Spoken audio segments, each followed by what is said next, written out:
David Stockdale here, 1-3, from Wycombe Wanderers, and you're listening to The Wycombe Wanderers Show.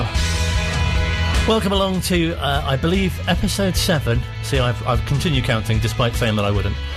6 I stopped at last season.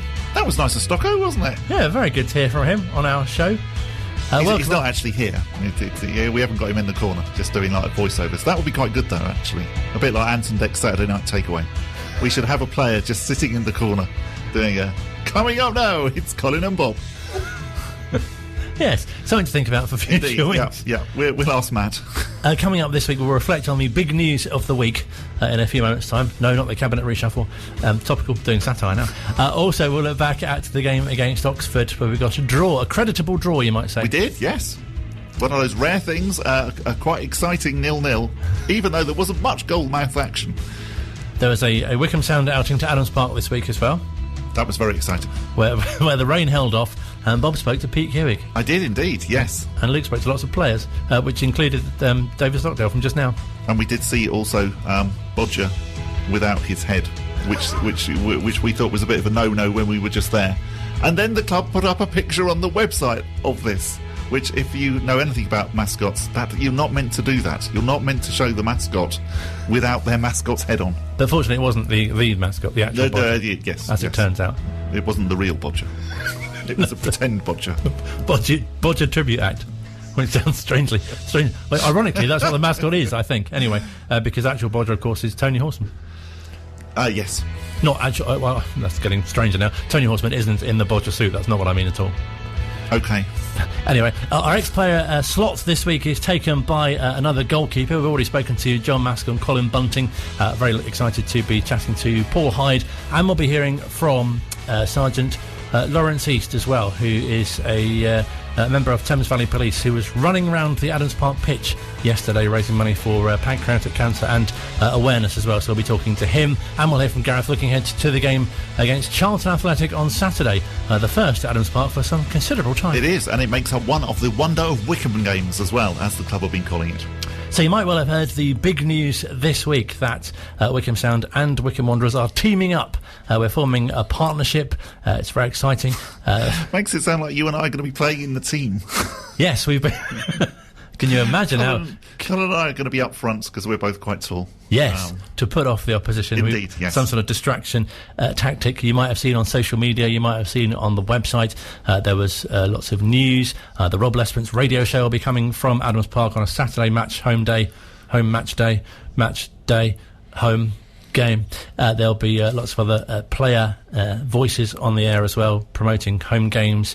And also, you might have seen on the website, the programme director Luke Davis said, Wycombe Wanderers have always supported the station from day one, and I'm so excited to take this partnership to the next level. Wycombe Sound can't wait to continue following the Chairboys and supporting the club this season, and many more after that. Up the Wick. Rob Lesperance of the Rob Lesperance radio show said, he said, I'm not sure I want to be involved now that you've beheaded Bodger. I think it's what he said. That wasn't actually us. No, all right, that seems fair enough. No, I'm really excited about it. Honestly, I think it sounds great, and I'm really, really up for being part of this. And, really looking forward to it, actually. Really, really good.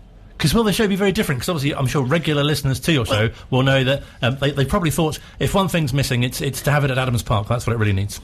Yeah, so the way this all came about was we were doing drive time from Adams Park a few weeks ago, which was the Leicester game, and Luke was doing drive, but it was really great. It was a really nice atmosphere, and it was one of those first matches when the fans were allowed back into the ground, and we were saying at the time, wouldn't it be great if we could do more of this, this kind of stuff, because it was, I don't know, it was just a really lovely atmosphere. It was good to see the players. It was great to listen to on the radio. And so we talked about this, and then of course this partnership has come along, and so it's become a reality. It just so happens my show's on a Saturday afternoon, and yes, so we normally in that last hour we do some quizzes and we do some messing around and don't take it all too seriously, if I'm honest. So I think we'll do something a bit different in the last hour. It's going to be far more for the fans. We'll hopefully, I think as you say, Colin, have some voices of some of the players and really just start to warm the fans up for the event. And of course, you know, one of the things we noticed when we were at Wycombe Wanderers previously for the Leicester game is that you've got all these people like milling around in the village outside. There's the barbecue going, there's the bars are open, and there's a real party atmosphere that builds out there. Now listen, I say this now, but you know, come February when it's like -2, because Bob, the thing is, we've spoken many times on a Saturday afternoon when you've been at Wycombe, and I have sat here in a nice centrally heated studio, right, going, oh, look at you, it's windy, but it does blow a gale up there. It is always cold. I do always think that it is one of the coldest football grounds actually that I've ever been to. Yeah, and I think that's mainly due to its geography, not from where Wycombe is, but just the fact that the football ground is actually, you know, let's face it, it's almost out in the countryside, and so it can be really cold. Yeah. Well, this is the thing, right? This is the thing. We're not inside either, right? So we made the decision. We're going to do this. We're going to do it properly. We're going to be outside with all the fans as they arrive. But my show starts at 12, so that's like 3 hours. It's just going to be... In fact, I was looking in the garage last night thinking I might have to dig out that old patio heater and take that with us for those winter months. But yeah, it should be good fun. Starts this Saturday. I think the first one is going to be really good. Looking forward. Can I let you in on a tip what I recommend? Thermals. Battery-operated trousers. Oh, yeah. Hello. Where can you buy those from? Not the club shop, surely. You should be able to buy them from the club shop, actually. I should mention that to Pete Couhig. But yes, I know it sounds like something from Wallace and Gromit, but battery-operated trousers are definitely the way to beat the Adams Park chill. Not good in the rain, I shouldn't imagine. No, and I'm always slightly worried, and I don't very often wear them. It was all right last year, because obviously I was going along as a Wycombe Sound person, but I'm always slightly reluctant to wear them as an away fan, because of course occasionally you then do have those things like in an airport that they check that you're not bringing in anything that you shouldn't, and I'm always slightly worried that they're going to go off, and then they're going to say, how big are the batteries that go in there? Not very big. It's like a car battery, you know, like a sort of a bit like an old mobile phone battery that you used to get. Not like a car battery. No, not like a car battery. No. And they just heat up, do they? And they heat up. And you can have like 3 different types of, you know, so it could be like really warm, you know, just sort of medium, or just you know, taking the chill off. But also on the opening show, we'll be revealing something. Talking of battery-operated trousers, we'll be revealing something which Luke did with you as well earlier in the week after a bit of a surprise that you had, which was also covered on that pre-season show against Leicester as well. Hello, Mr. Rob Lesperance. Hello, Luke. You have no idea what's about to happen. No. I have spent the afternoon at Adams Park. Oh, that's nice. That's nice. Finally, have got something done. I have completed a task that I've set myself. You have some audio in front of you. Yes, I do. It's called Mystery, is what it says on here. Mystery. Oh no! It's not going to be. Do you know the weirdest thing is when I was listening to that, I was getting flustered and hot, and I don't really know why. Find out what made Rob flustered and hot on Saturday. There's a cup of tea involved as well, I believe. Yeah, has it got anything to do with the drive time trail that has gone out quite a lot recently, and has had quite a lot of comments as well, I understand. Well, I'm not going to tell you. I heard this the full thing yesterday from Luke, and I genuinely did that. I sat here listening, laughing, and I for no apparent reason got really hot and flustered listening to it. We'll play that on Saturday sometime, I think. Well, maybe a few times on Saturday. So if you're going to the game, either tune in or go and visit Rob and the team, or make sure you're listening from midday. Anyway, have a good show, sir. Thank you very much. Look forward to it. So Rob's back with you on Saturday. The Wycombe Wanderers Show continues now, though, and let's hear from manager Gareth Ainsworth, who was speaking after the draw with Oxford on Saturday. Gareth, we've seen some boring 0-0s in our time, but that wasn't one of them, was it? No, and the last 2 times we've been here, we've been on the losing side, so I thought it was after Sunderland last week, or 2 weeks ago now, it was important, to stop the losing run. We've done that, and I thought first half we nearly did it in style. We had some real good chances. I thought we were a better team by far, and caught Oxford cold maybe with the formation, with what we were trying to work on. We were trying to frustrate their passing game a little bit, and with our fans getting right behind us, it was awesome. I really did think the goal was coming. Second half, the players had a little bit of an argument amongst themselves, I think, it coming off the pitch, and I think that must have spurred them into some desire and some real, they obviously had a good chat at half time and come out with a bit between their teeth, kicking towards the home fans, wind against us. They gave us a good goal for half an hour, and they had a lot of possession. They had some good through balls in there, but never breached our final line, which I'm really proud of. I thought Anthony and Tafazzoli, JJ and Jack were brilliant today, and Stocko, of course, how can I leave him out? Comes for things and saves things and stops crosses. Just a real all-round good defensive performance. But when we did get our chances second half, we just didn't make it count with that final ball, that final pass. I told the boys they'll be few and far between. Watched the Birmingham Derby game last night. Derby had 67% possession. Birmingham beat them 2-0. We almost tried to model ourselves a little bit on that today, let them have possession and spring counter-attacks. Almost worked, but didn't do. And then last 10 minutes, I thought we could have got one off a set play or a breakaway. Just short of that, but really proud. And those lot over there, they were awesome. The fans were just brilliant. They'll go home happy. It's a point away from home at a team that's been in the playoffs for the last few seasons. I think it's a good point. I think they'll be there and thereabouts again. I think Carl's a good manager. I think he's got a good team here. And like I say, we entertain them at Wycombe in a few months, but at the moment, got to pick the boys up now. And Charlton, wow, another great club to come into to Adams Park next week. So can't wait for that. And thanks for all your support today. Yeah, you mentioned the fans, and by the time we played Charlton, it will have been a month since the last home game against Lincoln because of the Ipswich postponement. Wow. The fans have been all over the country in August, Exeter, Wigan, Sunderland, but the importance now of getting people down to see what this team is about. It plays some good football, it's had a great start. It must be all guns blazing now to put on a show next Saturday. Yeah, I mean, we've got different styles of playing, and today was soak it up, try and counter, a little bit like we used to be. Today I thought that was the right way to go today. Just short of a goal, but definitely the clean sheet has paid off. But when we've got this three at the back, we seem to play some real good flowing football going forward, getting the wing backs involved. So yeah, got plenty to think about which way we're going to play next week, and the boys are up for anything. The best thing about these guys is whatever I say, they will get behind me and do 100%. If it goes wrong, it is my fault because I'm asking them to do something specific. I'm pleased today we've got something out of the game. Next week I'm sure it's going to be as entertaining. We've got a couple of players coming back from injury. We're going to have a real strong squad. I think Dominic Gape will be involved at some stage next week, and like I say, Charlton Athletic, this was a Premier League club, an established Premier League club coming to town.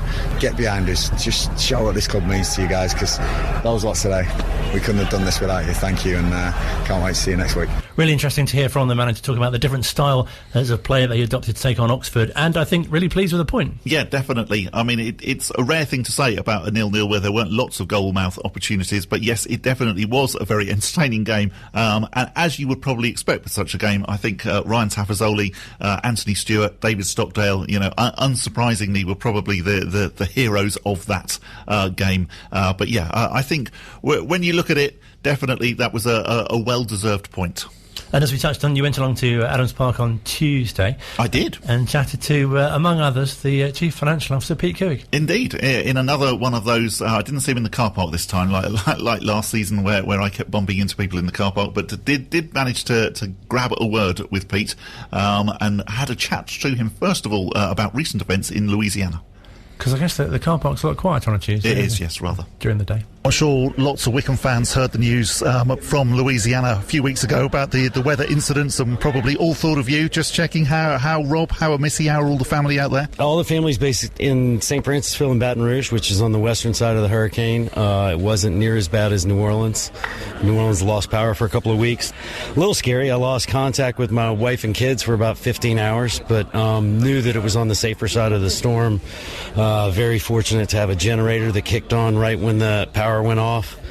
A lot of devastation across South Louisiana. It's going to take a while to rebuild, but we're used to it. This stuff happens to us all the time, and we always come out stronger.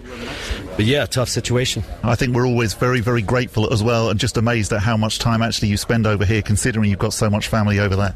Yeah, well, we're never going to be passive investors in a football club. It was always the game plan. COVID has certainly made it a little bit harder, but now that it's opened up a little bit, I get to spend a little bit more time at home. Spent a good 6-7 weeks at home there this summer, going back for almost the entirety of October, really getting the business side straight. We've got a few new employees coming on. It was we obviously had to replace Kelly Francis, who has been an absolute rock at this club. There's a few people who really held this place together over the last decade, and she is certainly one of them. We're going to miss her, but we have a great new club secretary coming in.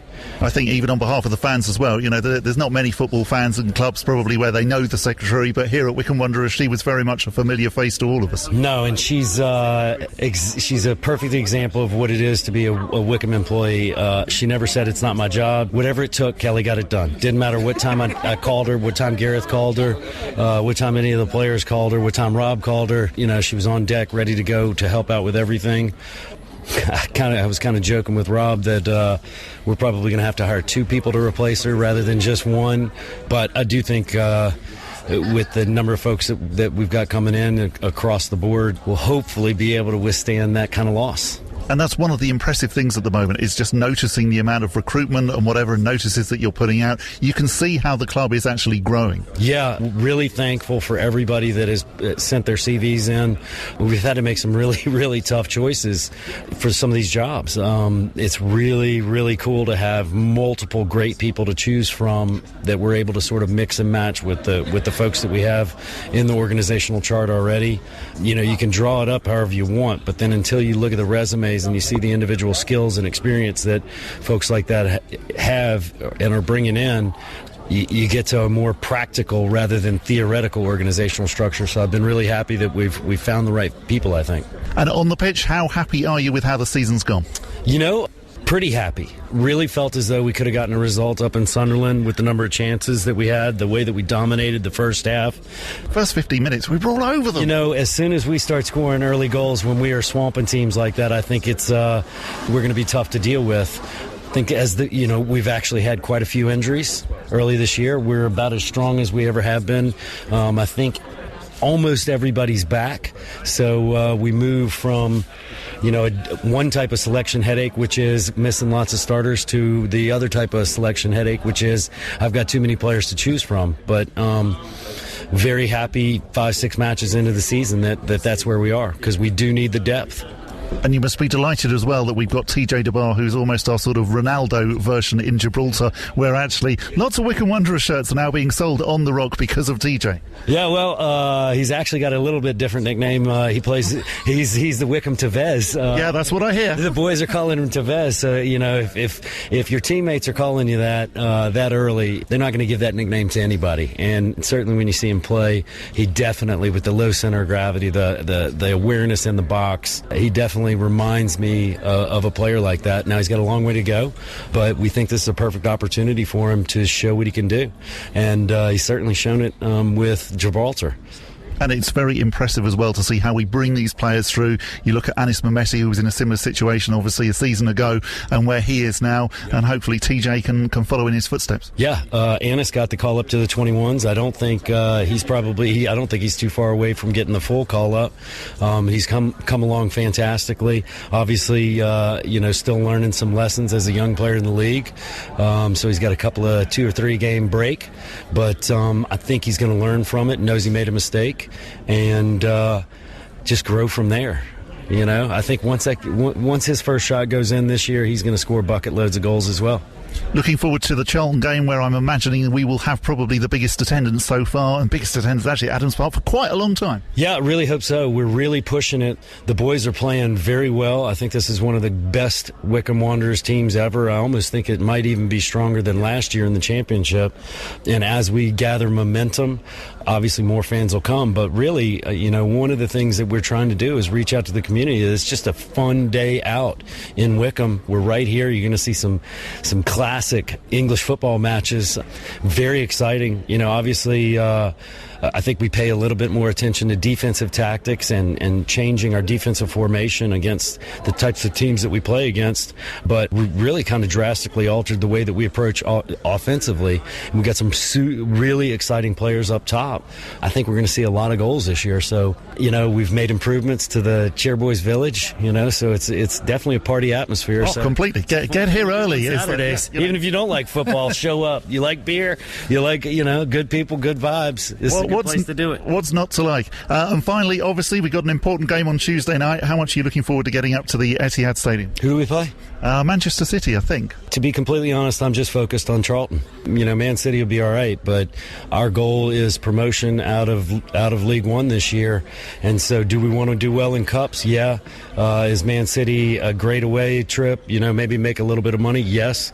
But I can promise you this: we don't want to take our focus off of League One. That message has been clearly delivered through the building. I don't even want to talk about it until Saturday at 5:15 or however much stoppage time we have at the end of a good win.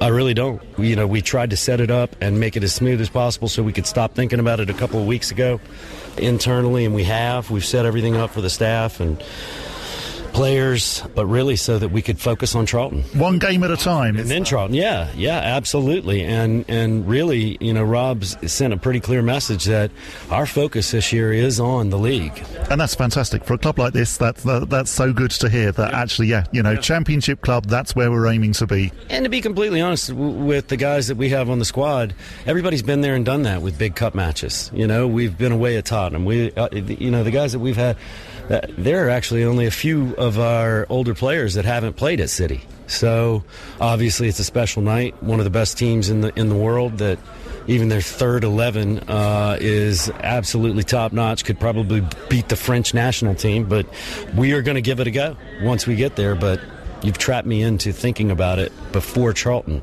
Sorry, Pete. That's okay. If you do see Pete Couhig around either tonight, tomorrow, or before the Charlton game, don't mention Manchester City. We won't mention it for the rest of this evening. Still to come on the Wycombe Wanderers Show, I'm very excited to be speaking to former Wycombe Wanderers goalkeeper Paul Hyde in a few moments' time. Online, on Radio Player, and on 106.6 FM. This is Wycombe Sound. Hi, this is Joe Jacobson at Wycombe Wanderers, and you're listening to Wycombe Sound. Still to come on this week's edition of the Wycombe Wanderers Show, we'll be hearing from Gareth Ainsworth looking ahead to the game against Charlton on Saturday. Plus, we'll hear from Sergeant Laurence East about his connection to Adams Park as well, and what he's been up to this week. But first, with big thanks as always to the Wycombe Wanderers Ex-Players Association. We've spoken in the goalkeeping department already in last season and this season to John Maskell and to Colin Bunting this season as well. But now, flying the gloves, I'm very pleased to say we can speak to former stopper, someone who I saw play many, many times. Paul Hyde, very good evening to you. Very good evening to you, gents. Thank you so much indeed for chatting to us. It's brilliant to speak to you. And I thought always a nice way to sort of start these sort of reconnections with the players is if you just sort of take us back to how you first became a Wycombe Wanderers player. Well, that's a few years ago now, but it's a good story. I had a game for Hayes on a Tuesday night. John Reardon came and watched us. He didn't fancy us much, which pushed Martin O'Neill forward to think if John don't fancy him, then maybe he's a good player. And that was sort of one of the jokes. But he came and watched us, and that night he thought it was time to give us a call. He gave us a call when I was in work in London at a photographic studio, and it all went on from there, really. It was just a roller coaster ride. I do remember the first game I played was against West Ham in a pre-season friendly, and Shoemaker was there as well to contest for the shirt, and I was supposed to start, but with my wife and kids being late, I ended up getting the second half and got in trouble straight away as soon as I sort of set foot in Wycombe Wanderers. So, nice story. No, definitely, because you sort of came along shortly after the sort of first FA Trophy final appearance and really got established after that. Yeah, really got. Yeah, it was amazing. It was amazing. Once Martin signed us, it was a dream come true. I mean, I remember saying to Derek Goodall at Hayes, Wycombe asked if I could play half a game. I was still under contract at Hayes, and they said no. We remember when we beat Wycombe Wanderers in the old days, and I said they're the old days. Them days have gone. I said Wycombe's where I want to be, and I want to leave, and I want to have my trial and chance to go with Martin O'Neill and Wycombe Wanderers. And eventually they bowed down and allowed me to play half a game, and half a game I got. Obviously showed a bit of promise, and Martin selected me to take the number 1 shirt, and that's where it all started.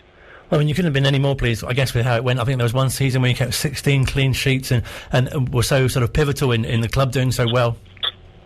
It was, I think that was the first season. We ended up in the playoff finals that year. We played Carlisle in the semi, and then obviously Preston in the final, which for me, looking back on it, was probably one of the greatest games of football ever. Really, really unbelievable games of football at Wembley with the goals that were scored. It was just an unbelievable performance by all the lads, and that was the way Wycombe played. We just played football how we loved to play it, and Martin enjoyed every minute of watching us play that style of football. And I'm sure you'll say that a lot of the players who played in front of you should take a lot of credit as well. Oh, that should take all the credit, not some of it.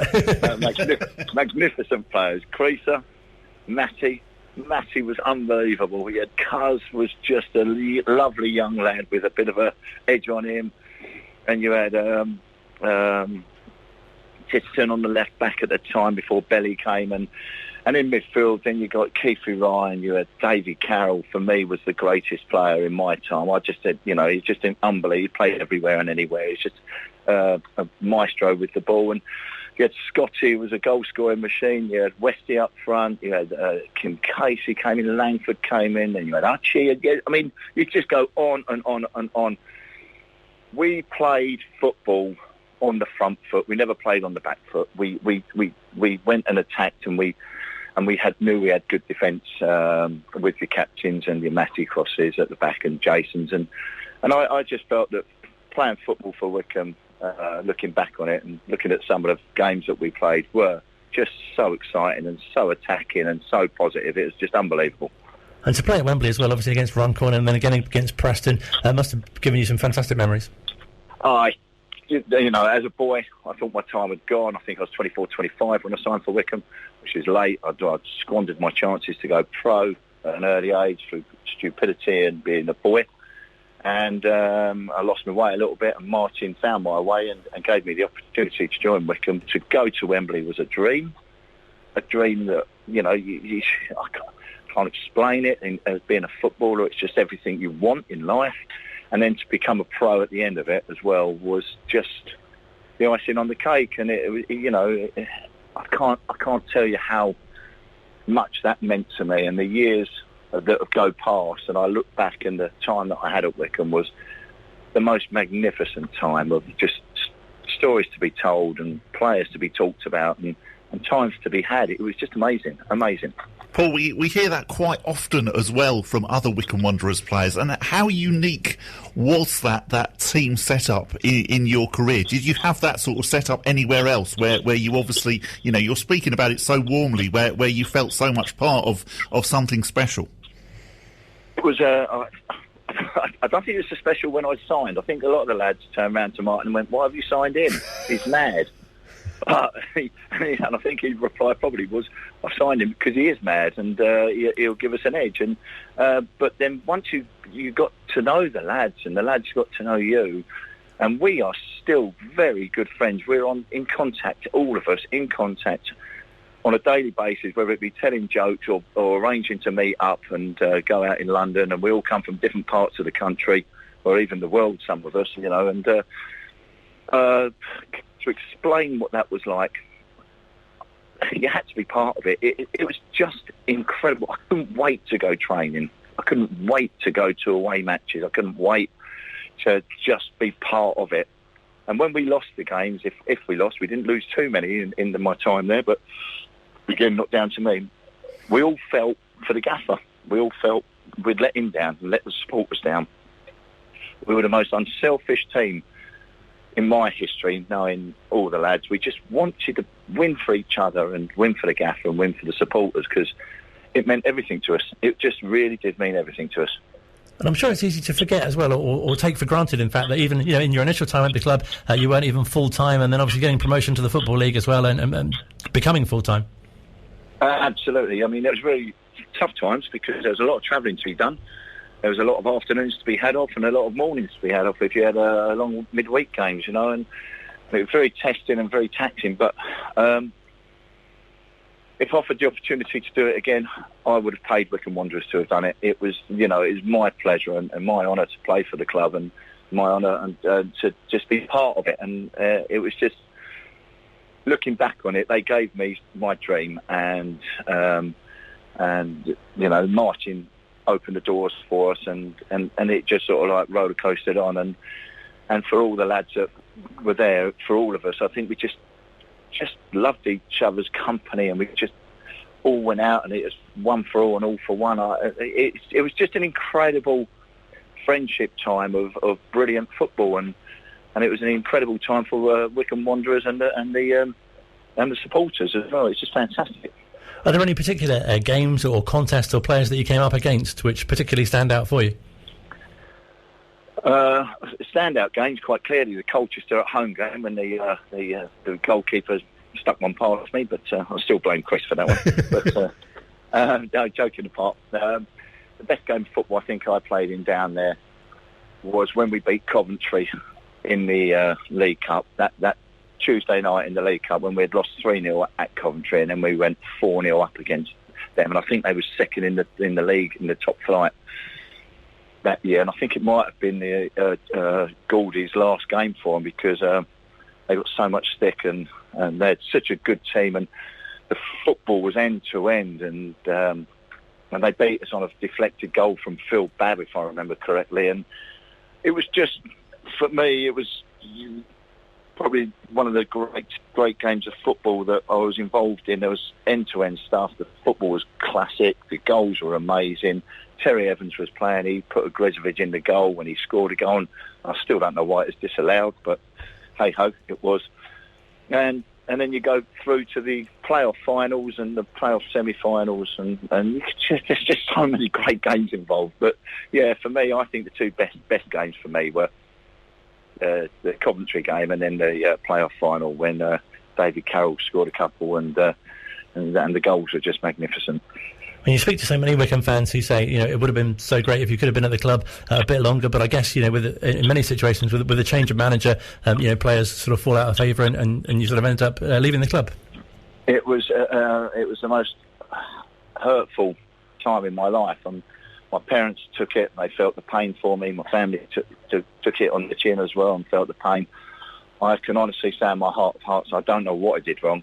I don't know why it got where it did. I think we were second in the league at the time to Notts County. I think they were top and we were second when I got called in by Mr. No Name. And he said, "You're not playing this weekend." I said, "Why?" And I said, he said, "I've got someone else in." Okay, I said, "So who are the reserves playing?" Like you would as a pro. And he said, "You're not playing for them either, you're not playing."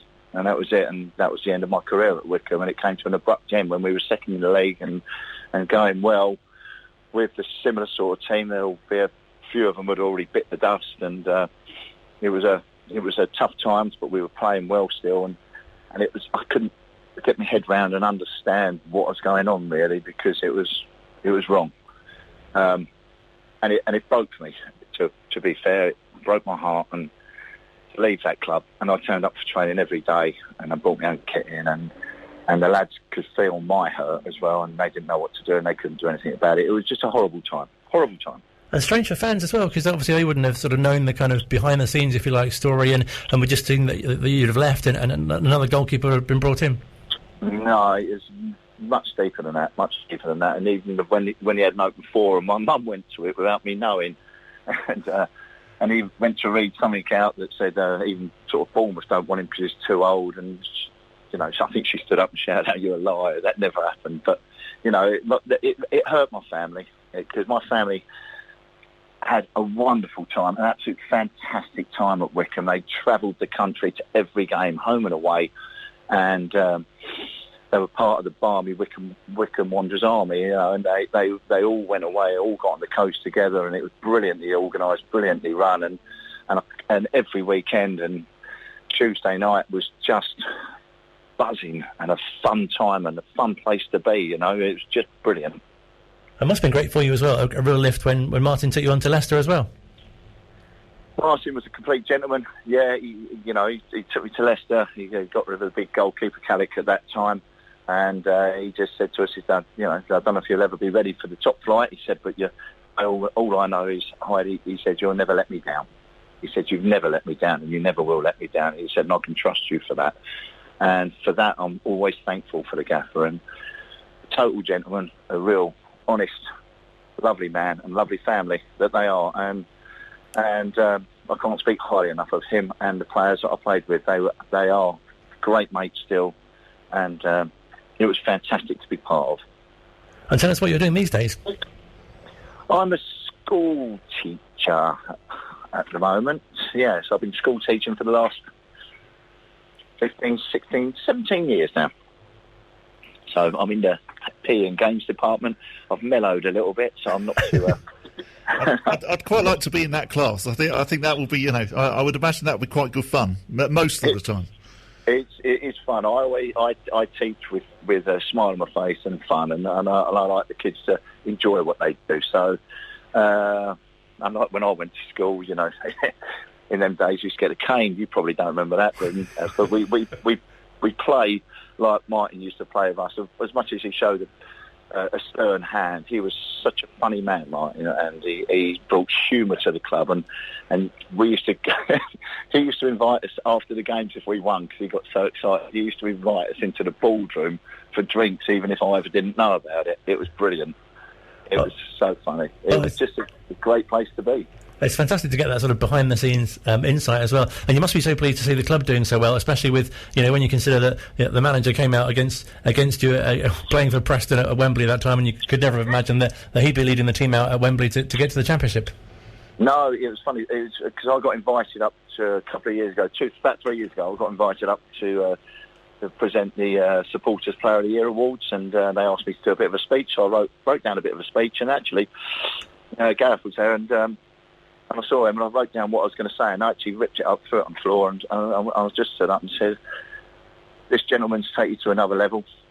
You're a family club. We are a family club. We're all still part of this club. And I said, and Gareth, if you stay at this club, they will love you forever and a day, and they will repay you. This club will repay you, not with pennies and pounds, but they will repay you with love, and they will adore you. And I said, and if you stay and don't leave, because I was talking to him going to QPR at the time, I said, you will be rewarded. He got his reward that year. I went to the Championship, which was just incredible, And for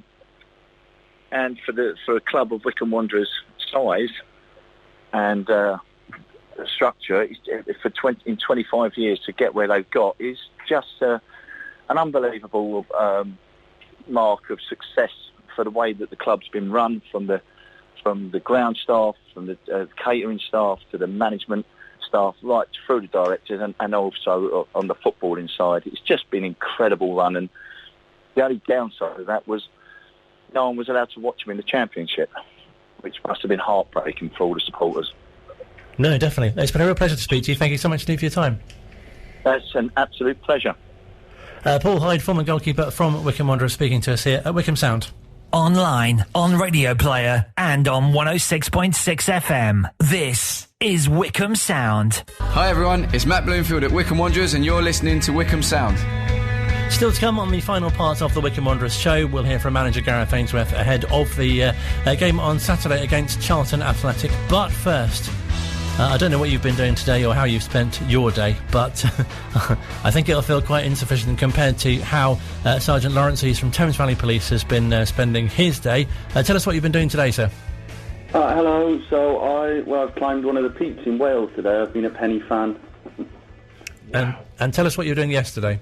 So yesterday I was at Adams Park. It was lovely to be there, and I put on all my riot kit and spent 10-15 minutes running around the pitch until I did a mile.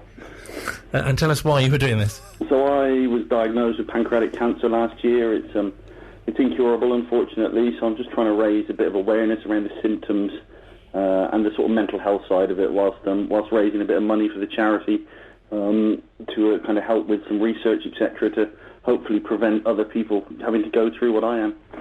Well, it must be a hugely difficult thing, I guess, to be able to kind of sort of take in this news, but also to be able to turn it around and do something positive like this. Yeah, it's a very interesting thing to sort of deal with in your head, and I'm very much a great believer that if we look after our mental health and what's going on in our minds, then our kind of physical health follows. And so by doing these sort of runs, etc., it's just a positive thing that allows me to kind of take the fight back a little bit, whilst also raising a bit of money and awareness for a great cause. And I guess it didn't take long to choose Adams Park as one of your venues either. To be fair, Adams is actually one of my favourite stadiums in the Thames Valley area. Just it's the family atmosphere of the crowd that's always been so lovely there. Because I guess you've been there many times in a professional capacity. No, I've worked it on many occasions over the years. But presumably, or hopefully not in riot gear too often. No. I don't think I've ever actually had any disorder there in all the years I've worked it. Like I say, the atmosphere at Adams is wonderful compared to some of the other stadiums. How would you describe the running in the riot gear? Because obviously not many of us will get the chance to do such a thing. Yeah, so I don't know what you could compare it to. I suppose similar to maybe what like a mountain biker would wear in terms of some of the kit, but it's an extra 17 kilos of weight. So if you've ever kind of gone running with a weighted vest, that's probably the best parallel. It's just kind of putting a big amount of weight on and trudging round. It's just makes it a little bit more of a challenge. And did it seem like quite a long way? Because you said it was a mile, but I imagine a mile can feel like quite a distance in that sort of kit. Well, I can assure you with the treatment, etc., I'm going through at the minute, it's very much a kind of run, walk a little bit, run, walk a little bit. It's a bit of a plod, but you just put one foot in front of the other. And you did it with your son as well, I understand. Yeah, it's really lovely. My eldest son is doing it with me. Back in last November, we did 24 of them. We did a mile a day for 24 days, because unfortunately 24 people a day die from this particular cancer. So that was the significance around this one, and he ran those with me too, which is very proud for me to be able to do that with my boy. No, definitely, and 74 is quite a significant number for you as well. Yeah, it happened to use my shoulder number. That's how that number came around. So we're hoping to. So Adams Park was our third one. We're hoping to do 74 stadiums around the land from here on in, doing one a week around my treatment. And you're saying the Three Peaks Challenge you're hoping to fit in as well. Yeah, 4th of October we head north to take on Ben Nevis first, then Scarfeld, and then Snowdon, and that's with a separate charity called the Curtis Palmer Programme, which is based all around the sort of kind of mental health of PTSD and anxiety, stress, etc. that emergency workers suffer. And you must be so pleased with the amount of money that you've raised already. It's going well at the minute. The more the better. Ultimately, bizarrely, pancreatic cancer is really underfunded. Kind of your generic cancer charities that you donate to, only 3% of the funds goes towards pancreatic cancer, which is quite shocking, really. But on the same note, I kind of understand they need to put their money where they think they'll get the best results. So it's nice to actually raise something specifically for them. Because I guess it's one of the lesser-known cancers, if you like. It is. It's 6th on the list, I think, in terms of how common it is. But unfortunately, the death rates behind it are shocking. Most people only live 3 months after diagnosis. Most people after that only get to 6 months, and it's only got a 5% survival rate. So as cancers go, although not as common, it is brutal if you're unlucky enough to get it. Of course. So how can people support you, both obviously financially, but in other ways as well? So I've got a website. It's shieldrun.org. There's contact details on there if people want to send messages. It tells a little bit of my story, and there's also the buttons to kind of donate to the charities if people choose to. Well, thank you so much for your time, and obviously congratulations on what you've achieved so far, and all the best with the rest of your challenge. No, thank you for having me. It's been lovely, and thank you for having me at Adams Park. It was a really good day. Oh, you picked a very good ground to go around. You're not biased then. No, definitely not. Thanks again for your time. No problem. Good luck at the weekend. Thank you very much. Wish you all the best. Bye-bye. Sergeant Laurence East from Thames Valley Police speaking to us here at Wycombe Sound. Earlier on today, we caught up with manager Gareth Ainsworth as well to look back at the game against Oxford, to look ahead to Charlton, but also get his assessment on how he felt the season's gone so far. Yeah, I think we've had a decent start, probably as good a start as we've had for many a season, and it shows the strength of the league that we're, I think we're 10th, are we? So it's a heck of a strong league this year, and I think that people have got to realise that I think that we were in the Championship last year, which was a big, strong Championship, and then we've come into another big, strong league here in League One. We seem to follow it around a little bit, but I look at my board in front of me, and some of the names on that board, Sunderland, Ipswich, Oxfords, and they're just huge teams that we've played recently. Or we didn't play the Ipswich game, obviously, but we're happy where we are, because I think playing Sunderland away, Wigan away, Oxford away, I think there's 3 big away ties there. I think Accrington has showed their strength, and Lincoln City finding their feet. So I think we've had quite a tough start, but I'm really happy with the points return we've had so far, and where the boys are. I think 1 or 2 injuries are coming back as well, so you're going to see the depth in the squad. And again, very thankful for Rob and Pete Couhig and Mr. Couhig have backed me with the finances to get the squad together that I wanted. You always want more, but Rob has really backed me with my targets. Obviously missed out on 1 or 2, but that's football. I'm really pleased where we are at the moment, and some of these young boys as well coming through. I think we've got some exciting times ahead at Wycombe. I was going to say, it feels like such a mixture of youth and experience in the side, and you must be so pleased with how the new signings have settled in as well. Yeah. Brandon coming in, he's going to need a bit of fitness, and missed out on a pre-season. The Sully Kai, is slotted in really well. I'm thinking, and Sam Bogues obviously getting a couple of goals early on in his Wycombe career is great.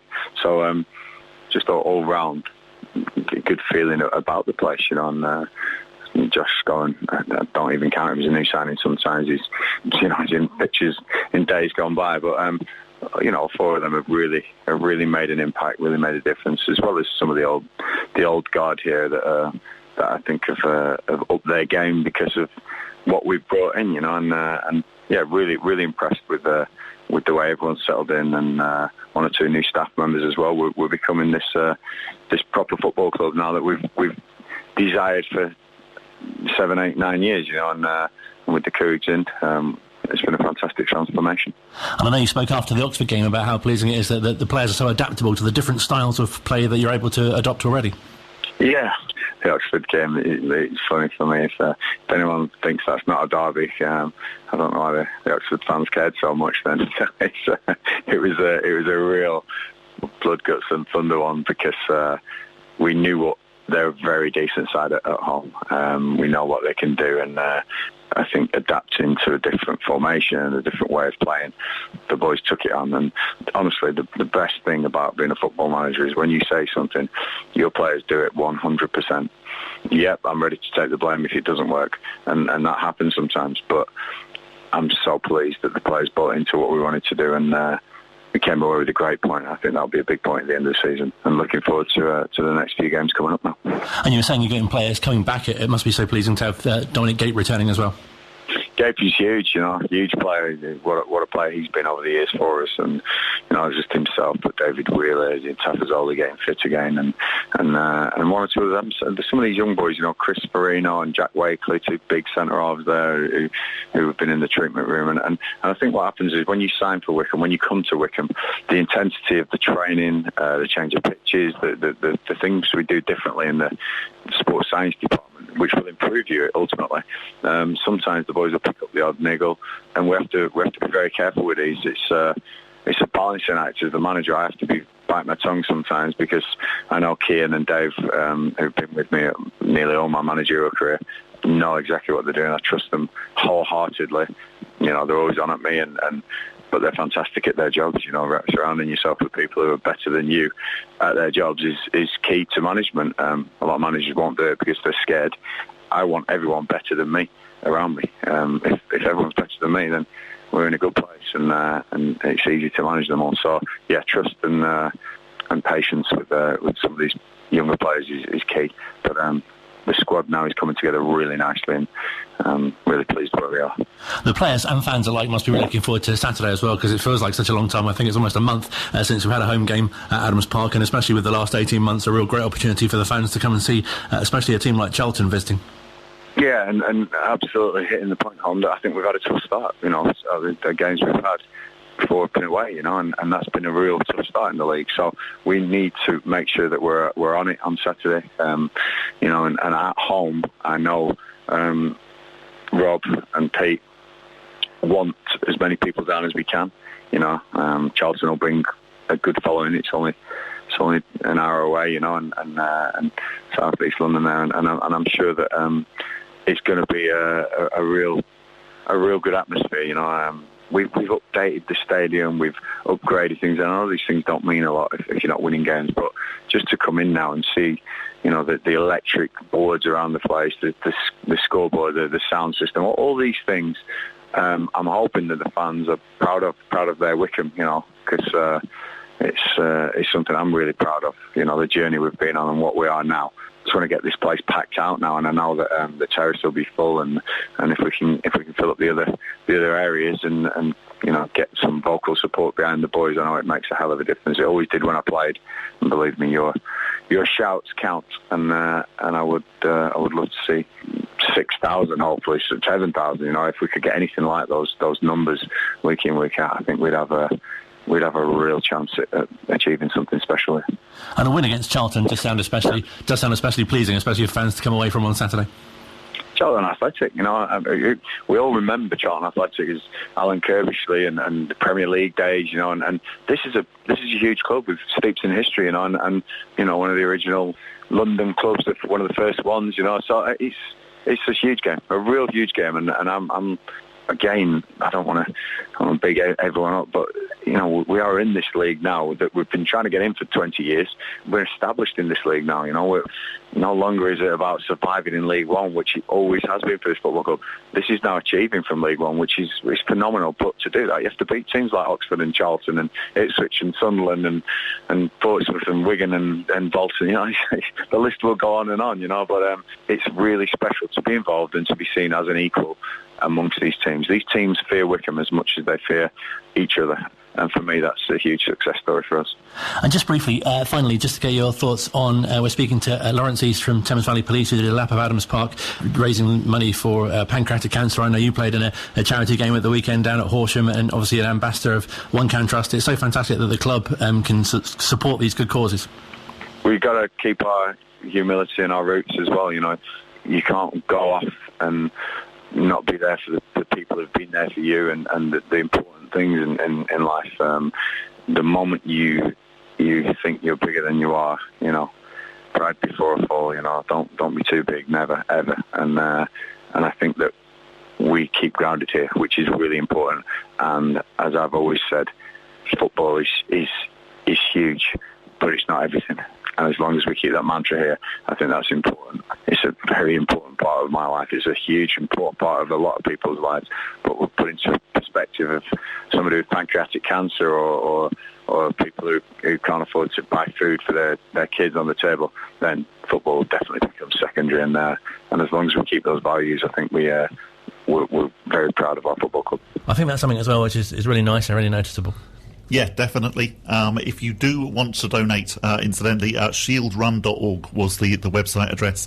Currently, the totals are over £30,000. Yeah, no, it's fantastic really achievement. Really, really pleased for Sergeant Laurence East, and really appreciate his time in chatting to us. And it's just the way he's just to sort of take that on as well. Yeah, completely. Yeah, and given the fact that he has the condition that he has, and you know, we've said it before that you and I struggled to run upstairs here at Wycombe Sound, let alone running actually round the Adams Park pitch. And he was in Wales. I can't quite imagine exactly. I can't quite imagine doing that in riot gear kit and running around it so many times. And then the following day thinking, oh, I know what I'll do. I'll go to Wales and climb up a mountain. Because when we were arranging to speak to him, he was sort of obviously setting out what he was doing today, and it just made sort of what I'd done today feel so insignificant. It's just.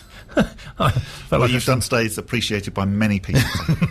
Thank you very much. No, it's fantastic to speak to him and all our guests. Actually, really enjoyed chatting to Paul Hyde. If you'd have told me, you know, back in the early 90s when I was watching him play, that however many years it is later I get to chat to him, it was brilliant. He was really, really good. I thought really interesting talking. You could hear the love, really, couldn't you? Talking about the ex-players, and also you could hear the hurt. Absolutely. About how he then left the club. So thank you to him for being so honest. If you are getting down to Adams Park on Saturday, then do come and say hello, because of course Wycombe Sound will will be there from 12 o'clock. Rob's show coming live from Adams Park. We are the new pre-match partners for the club. And Just Bob making sure that I got that right. Bob will be on hand to give battery-operated trouser advice as well. I will, yes. I am going to try and ensure that the club shop does have some battery-operated trousers by Saturday.